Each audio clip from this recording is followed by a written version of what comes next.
Yan guys, gawa tayo ng laswa guys. Yan, lagay natin yung bawang.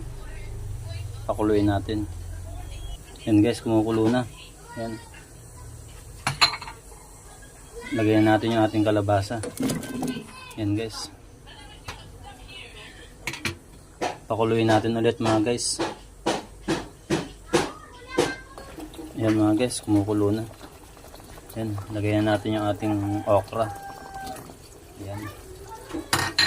Kung sa Ilocano, meron silang dinengdeng. Sa Ilonggo naman, meron silang laswa mga guys. Yan, pakuluin ulit natin. Yan mga guys, kumukulo na. Lagyan natin ng asin. Yan. Lagyan na rin natin ng magic sarap, ng palasa. Yan mga guys. Yan mga guys.